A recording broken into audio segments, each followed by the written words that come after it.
Hi, friends. Will Parker here. Before we jump into today's podcast, I want to give you a few updates. I just returned from a speaking event in San Diego and also enjoyed some vacation time. My wife and I celebrated our anniversary of 30 years. Many of you know that Principal Matters is now my full-time work, which means more opportunities for learning and growing with leaders like you. This week, I'll be traveling to Columbus, Ohio to provide a keynote for the Ohio State Department of Education's school sponsorship program. On August 8th, I will lead professional development for Morrison Public Schools in Oklahoma. August 14, 17, and 21st, we will launch executive coaching and masterminds for 2 cohorts in the Ohio area. On August 22nd, we will begin ongoing masterminds for the Palo Alto High School admin team. And August 29th, I'll be with the Archdiocese of Louisville's admin team for in-person events with principals who are participating in this year's Grow Academy and Impact Masterminds. If you're interested in any of the offerings available for the coming year, you can check out my services link at williamdparker.com, or you can just email me directly at will@williamdparker.com for more information. Also, we are enhancing content available through the Principal Matters weekly newsletter. Not only does the newsletter include a summary of the show notes, but now it includes helpful resources and updates from sponsors and Principal Matters associates. For instance, beginning in August, the newsletter will include additional content provided twice a month by my friend, Dr. Nick Davies, an elementary associate principal for Vancouver Public Schools. Nick will share a written summary called 3 Takeaways for Leaders, content based on his podcast, Monday Mornings with Dr. Nick. You will want to read these helpful summaries by subscribing to the Principal Matters newsletter on my website at williamdparker.com. Also, this month, School CEO, one of our sponsors, is conducting a leadership survey to explore the dynamics involved in the superintendent-principal relationship. Your feedback is crucial. You can find out more about the survey in the Principal Matters newsletter. Go to williamdparker.com and click the subscribe link to find out more. Thank you for doing what matters, and I hope that you enjoyed today's episode. Principal Matters Podcast, episode 355.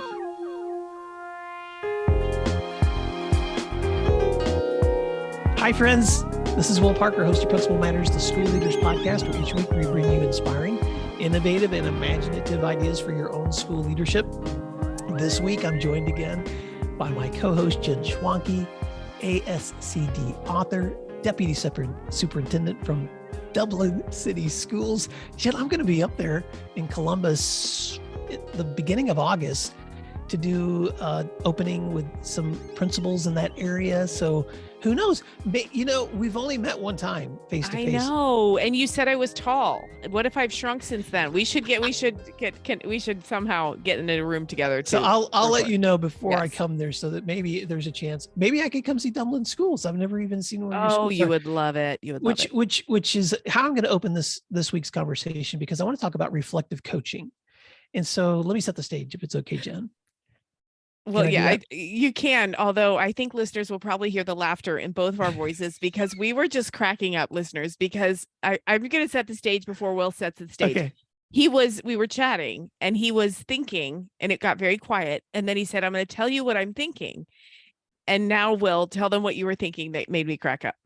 I was thinking, I spent a lot of time with Jen Schwanke in recording episodes, talking about content, creating content, scheduling stuff. But I don't think I have ever spent a session giving you a chance to reflect, like giving you some of the reflective questions that I do with other leaders. And so, so Jen and I were just like, well, why don't we record a session? So that's what we're doing, everyone. But you all need to know, in all fairness and defense of me, this is about 89 seconds old. So I have not prepared. I have no papers. This is all we literally, listeners, we were like, let's just do it. Whatever. Who cares? So Will had a brainstorm and here we are. So yes, I don't know. Is this like rapid fire questions, or I don't know. I'll set the stage for you. Yes, I'll follow the lead.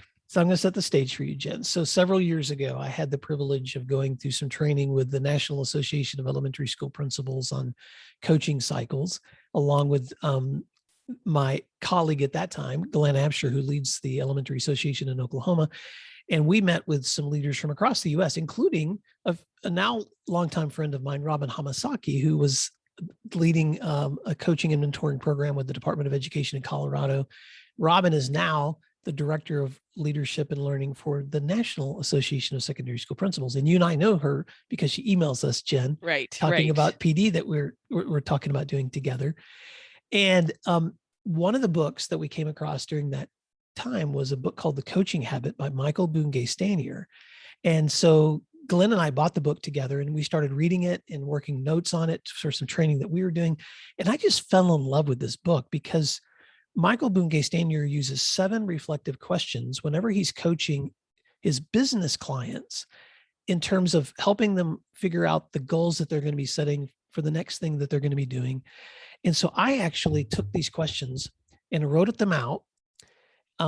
He calls them, each question has a different name. So question 1 is called the kickstart question. Question 2 is the awe question. Question 3 is the focus question. Question 4 is the foundation question. Then there's the lazy question. Then that's 6 is the strategic question. And 7 is called the learning question. And so I know those because I have them taped at the bottom of my monitor. I was going to say that was really good. You just pulled that out of nowhere. No wonder you want to do this episode. You're ready. I'm not. Okay, okay, whatever. And so the helpful outcome of having this list on my desk is that in so many conversations when principals will call or email me and they're like, can we jump on the phone because I need to reflect? I'll just say, well, can I have permission to ask you these reflective questions? And they'll say, yeah. And so it gives me an outline for which I can lead reflective questions. And this has really been helpful in my executive coaching too. So Jen, if you're ready, I'm going to ask you the first question. And this is going to be a question that may surprise you because of how open it is. But are you ready? I'm ready. Let's go. Okay. So when you think about your leadership or life or whatever it is that you're facing right now, what's on your mind? I'm always thinking about how to manage that balance between self and work. I know all principals do. And, my kids are an age, they're 16 and 13. They need me right now. I want to be a good spouse. I want to have a nice home. I want to be successful at work. I want to be a trailblazer. I want to be innovate, right? You hear me. I want. And that kind of, I'm going to use the word drive. I don't know if I love that word, but that kind of drive can be exhausting and can be counterproductive because I can come off as frantic and anxious and pushy. So I'm always trying to remind myself, Will, it's going to be okay. It's all okay. As a matter of fact, I think you've seen in my office before that my favorite saying is, I hate to ruin the ending for you, but everything's going to be okay. I'm constantly thinking about that because it's on my mind. Always there's more, do, be. And I have to calm my own mind and let myself be the best version of myself. I love that. So can I repeat back what I just heard you say? Yes. Let's see if I recognize it. This is one of Will's strengths, by the way. I say things and then he says them better. So please go. Well, I just heard in your response, I just heard the voices of so many other leaders and probably listeners out there when you're like, I am struggling with how to manage both the self-care of my life, my home, my family, myself, my own growth, and the work in my life, which I love too, which involves a lot of creativity and innovation and drive. How do I serve in both of those areas, in all of those areas well, without being a frantic, anxious person? Exactly. And I'm constantly thinking about that. To answer your question specifically, I'm constantly trying to monitor myself and my output and what I am to other people. Because like most principals, I put a tremendous amount of pressure on myself to please other people. And again, counterproductive, right? Because in this role, about half the people are mad about half the time, right? So it can feel as though I'm spinning my wheels. And I have to keep my eye on myself and my mental capacity and what really is needed from me and prioritize it all. And we've talked about that a lot in podcasts before, Will, the prioritization of work, what needs to be done first, best, biggest. And sometimes that's what you need to do is sit down and have dinner with your family. That's the thing. Mm. So not only do you see that tension between self-care, family care, work commitments, and then that constant, it sounds like, awareness that you have that this is a tension and this is something I want to do well. But it also is something that, I mean, that you recognize as ongoing. So question 2 is going to sound just as odd as question 1, but there's a purpose in this question, which is, so what else is on your mind? I think about that meme or that saying that says, when you die on your tombstone, you're never going to put, boy, they worked a lot of hours. And that does resonate with me, but I always feel guilty because I love my work. I really, really do. I sometimes feel that I live too much in I shouldn't spend so much time writing books or thinking about the principalship or thinking about leaderships. I should learn to crochet. I'm making that up, but I should be someone else. I should be doing other things. And then I circle back to, you can't live your life and shouldn't either. This is what fills me up. That's okay. I like working with principals. I really enjoy being part of my professional team. I enjoy helping other principals. I love giving PD. I love going to districts and helping them dig through a problem. And so when you said what else, what I want to do is give everyone, myself included, permission to be who you are, to lead the way you best lead, and stop, for Pete's sake, stop comparing yourself to someone else who's in a like role, because they're a different person. And so their priorities are different and what fills them up is different. And so we shouldn't say, I shouldn't be that. I should be someone else. We should just accept what it is that fills us up and go with it.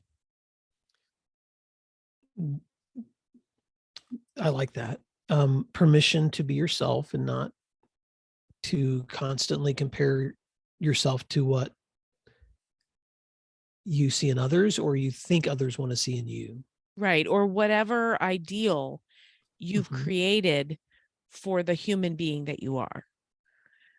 The human being that you are is just the one that looks back at the mirror at you, right? And of course, life is always about self-actualization, of course, but it's also so toxic, self-toxic to wish you were doing it differently or to think you should. Okay. So when you think about that tension that you are experiencing between work, life, it's not so much for you a challenge of things I don't want to be doing. It's almost the flip of that for you, Jen. It's I'm overwhelmed because there's so much I want to do. Oh yeah, And so much I'd love to do. And so that leads to my third question, which is, what's the real challenge here for you? Wow. Can I ask a clarifier? Is that part of this fun little exercise we're doing, Will? Is that part of it? Can I ask a clarifier or do I just have to answer? You can ask anything you want. Okay. Yeah. So the question, does it relate to my first two questions or is this a standalone question? Well, I would prefer you to answer that based on everything that we've just talked about. Okay. Okay. In the context of those two other questions and in the context of what you just said to me, what's the real challenge here for you?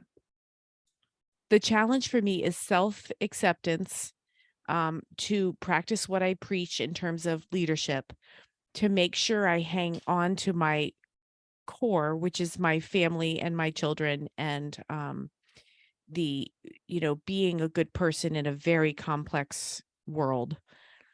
And we could talk for hours about what I mean by good person. What I mean is contribute positively to this world. That's my challenge. And sometimes contributing positively means I make a healthy, delicious dinner. Sometimes it means I develop an entire initiative for a district of 17,000 students and implement it. That's the work, right? The work is whatever the next right thing is, whatever the next best thing is that you can do. And my challenge is to accept whatever that next right thing is, that's good enough. Support for Principal Matters comes from School CEO. School CEO is the only marketing magazine for school leaders. Access hundreds of resources at schoolceo.com. You'll find original research on teacher recruitment and articles about how to improve student enrollment. School CEO also hosts one of the very best conferences for school leaders. Powered by Apogee, School CEO Conference exclusively features keynote speakers and researchers without the pressure of vendor booths. It's a dedicated learning environment that feels different from the other conferences you attend. Join School CEO on September 25th and 26th, 2023 to challenge how you think about branding and culture. Visit schoolceo.com and click the banner to sign up. You can save $100 off registration using hashtag Will23 as your invite code. Again, that's schoolceo.com and hashtag Will23 to save $100 when you register. Support for Principal Matters comes from DigiCoach and its walkthrough tool. I want you to picture walking through classrooms, observing teachers and students. In just 10 minutes, you hope to see good instructional strategies and student learning taking place, or maybe you have some questions about something missing from instruction or planning. Instead of taking 30 minutes to write a follow-up email or leaving your teacher unsupported, wouldn't it be great to have an app on your phone or tablet where you could send immediate feedback while also collecting data? Enter DigiCoach, a customizable walkthrough and coaching tool created by school leaders for school leaders with thousands of pre-written, research-based commendations and coaching tips empowering you to provide quick, actionable feedback. DigiCoach is not an evaluation tool. Instead, it is an easy-to-use feedback and coaching tool, an efficient way to store your notes and to collect data for improving student outcomes right in your hands. It can be used on iPhone, Android, or tablets and includes speech-to-text functions.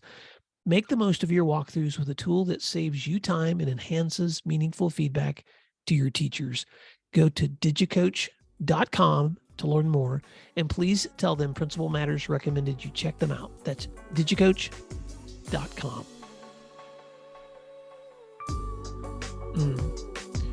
There's a lot of wisdom in that, Jen. So what I heard you saying is that the real challenge here for you is recognizing you are involved in a lot of things that you love to do.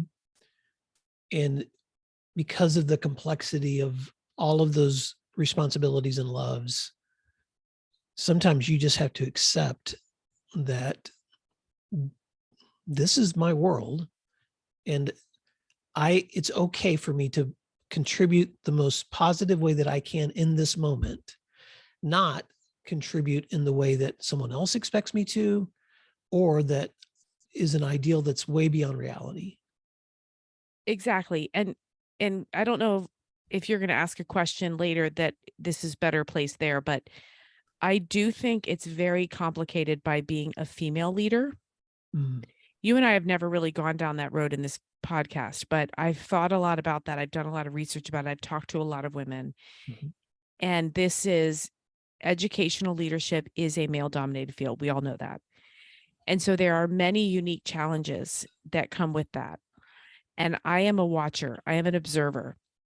And I have spent a great deal of my career trying to overcome the challenges that come with me being a female in a world that sometimes I'm the only one in the room, right? And when that happens, I have to be very careful and thoughtful and deliberate about what I want my voice to be in that room. So that's probably a whole other podcast, but that's another part of my challenge, is to accept my role as a female leader.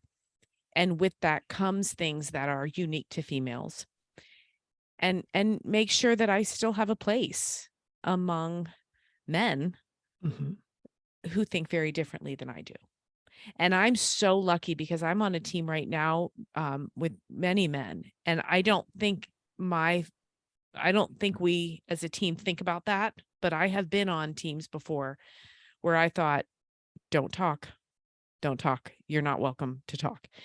And the difference between how a woman feels when she should hush versus how she feels, as I do now, that my voice truly is valued. My superintendent has said to me before, I want to hear what you have to say. And I cannot emphasize enough how good that feels, that my voice is valued. And that's again a whole other path we could go down for women who are in high leadership roles, and how it sometimes requires an extra layer of thought and care. I'm glad you said that. And yeah, if we've touched on this, it's been a long time since we've had this conversation, but um, so I want to sit there for just a moment, because when I wrote my first book, Principal Matters, Jen, I've since republished it with a different cover, because the original cover of that book at the time I thought was so polished and professional, but it was an image of a suit and tie that said Principal Matters, the motivation, courage, action, and teamwork needed for school leaders. And it was probably about a year after that book had come out, I got an email from a listener, or at that time I was still writing a blog, so someone had read my newsletter, and it was very kind and professional. She just wrote me and said, I'm a woman principal, and I'm curious why you chose that image for your book when it doesn't represent half of the people that are leading our schools. And so I went back to the designer for that cover and said, can you redo this cover? I need something that actually reflects what school leadership really looks like. And so on the cover of my book, I'll just hold it up to you.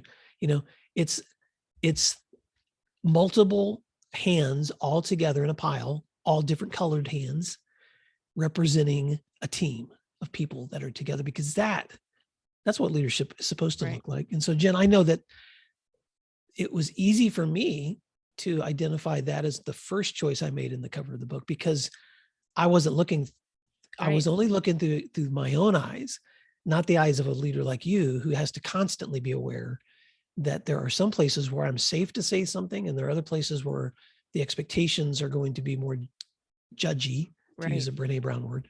Right. I think we've mentioned before, I have another book in the works with ASCD, and it's about conflict management. And I write in there about a time I was supervising a athletic event, and one of my male colleagues happened to be there because his child was playing, and he was kind of leaning against the wall, and I was there, and a parent approached me and just tore into me. And I handled it with as much grace and professionalism as I could. And when the parent left, my colleague, again, a man, he looked at me and he said, I have never been spoken to like that, ever. And he said, I think he wouldn't have done that to me. And I said, cliche, but welcome to my world. Many people feel that they can speak to me in a way they wouldn't speak to a man. And it's hard to know whether that's true or not, but he said, that shook me up. I'm going to have to really think about that. So that's just another, and again, we could talk more about that for quite some time, but it's a layer to think about. So if it's okay with you, I want to come back to what I heard you say in the answer to that question. What's the real challenge here for you? And you said, accepting myself for having many things that I love to do, and knowing where I can positively contribute in this crazy world, recognizing that the way that I do it is going to be what fits for me, even amidst all the judgment. And so that's the challenge. Yes, that's great, Will. Thank you. Okay. I hope the listeners are enjoying this. I do too, because I am so enjoying this, Jen. And so even though we might be pushing toward the end of the show, I'm going to keep going. Okay, keep going. I'll talk faster. So the next question is called the foundation question, which is when you think about what's on your mind and what else is on your mind and what the real challenge is here for you, what is it that you want?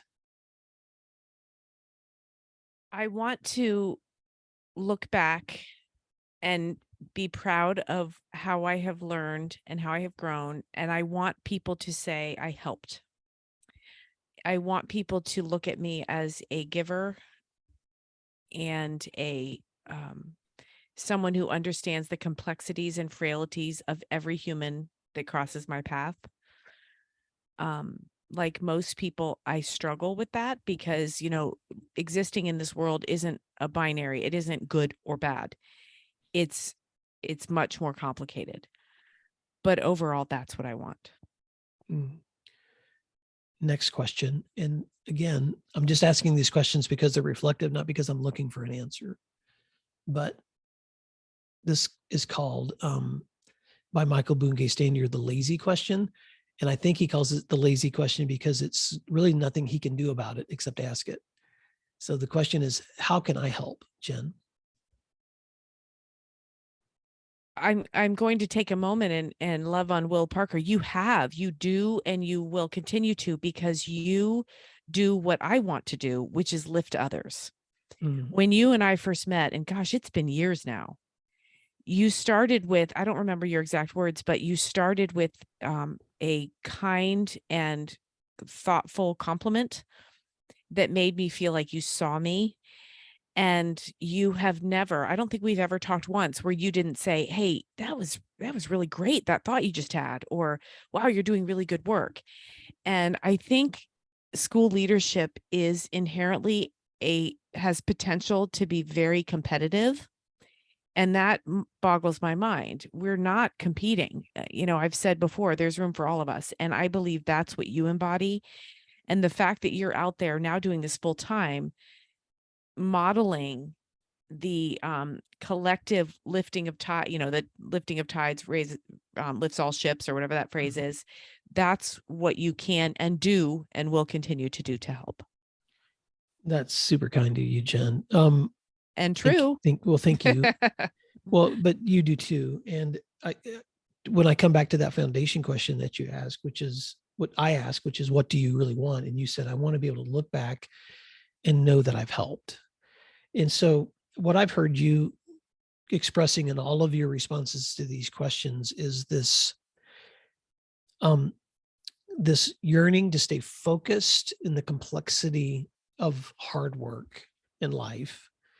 And so and there's only 2 questions left. So I'm going to see where we go with this next one, which is called the strategic question. And that is, if you're going to say, give yourself permission to stay focused on that priority that you've expressed, what are you going to have to say no to? I'm going to have to say no to dead ends and energy sucks. Anything that depletes me without contributing in some way to the people or the work, I need to let go of. Not just time wasters, but if it's not helping, let it go.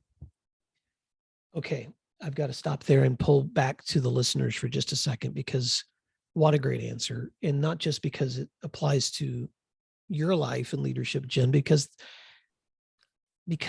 that seems to be the heart of so many of the conversations that I have with leaders, which is, how do you identify the areas within your own experience and work that are either dead ends or energy sucks that either someone else could be trained to manage, or you could simply be able to learn to say no to, or you could reconfigure the structure of your work to avoid, or you could pursue a position where that's no longer a part of your work, so that you can say yes to those things that are really going to be the things where you feel like you're being effective and making a difference. Exactly. So Jen, last question as we wrap up, and Michael Bugay Stanier calls this the learning question. What, from our conversation and that cycle of questions, and we could go much deeper and longer in all kinds of different directions here because I have some follow-ups, but I'm not going to ask those. I'm just going to ask you this. What was the most useful for you? Of these questions? Or of this conversation? I think it always helps, and you started out with this, it always helps to think about what your biggest challenges are and what's taking up most of your thought work.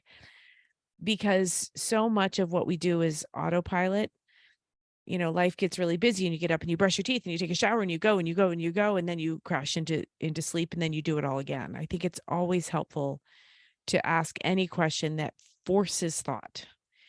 And it was very helpful for me. And when we hang up today, I'm going to do a lot more thinking about the questions you asked. And of course, I'm going to kick myself and wished I had answered them differently, or at least more eloquently. But that's what's been most helpful. And I'm going to continue to think about that. Well, Jen, I just want to say hooray for the courage that it took for me to just throw you into that conversation, because literally as we were jumping in to record today and you asked me what direction you want to go, and I said, Jen, I've always just wanted to reflect with you. Can I have permission to do it? And you said, I'm game. And here we did, whatever this was, 35, 40 minutes of just reflection. And I know that you were being as vulnerable as you can in this setting, a recorded setting. But I also just want to say to Principal Matters listeners, I want to ask you, when is the last time you had permission to reflect? I've actually taken these questions and I'm going to put them in the show notes, and I've journaled responses to them myself so that I can use them to help guide me in making better decisions. Well, that was what I was going to ask. When has somebody done this for you or on the podcast? That would be fun. Well, I've never had it done live, but I have taught sessions where I get on the other side of people and let them do this with me too, Jen. So maybe sometime we'll flip the script and you can reflect with me. That would be a lot of fun. It would not be fair because you would have seen them and blogged about them, but we could do it. Or I could throw a couple of twists in there along the way. Well, I want to throw out a call to Principal Matters listeners, because you may be listening to this and you're like, man, Will, I'd love to have a little time to reflect. Well, take a look at the list of questions on the show notes that accompany this, but also shoot me an email. Because there are, as I'm stepping into this new work, Jen, I'm trying to block out some time in my calendar for just follow-ups, for people that just want to jump on a Zoom, reflect together. I would love to hear from you if you're out there. So please reach out to me at will@williamdparker.com. And Jen, I just want to say thanks for your leadership. I know we both have big summers. You're going to be doing a huge presentation, probably this will probably be released after you've been in Canada, and I've been in Denver for the National Association's Ignite conference. So best wishes on the rest of your summer. And for those of you that are listening, best wishes whenever you're listening to this, but especially if it's summer. And thanks for doing what matters. Thanks, everyone. We'll see you. Well, we'll talk soon. You can find free resources like this one at my website at williamdparker.com. Check out the services link on williamdparker.com to learn more about leadership academies, mastermind offerings, and executive coaching. If you're planning professional development for the year ahead, or you're looking for keynote presentations from any of my books, please email me at will@williamdparker.com. Thank you for learning together today, and thanks again for doing what matters.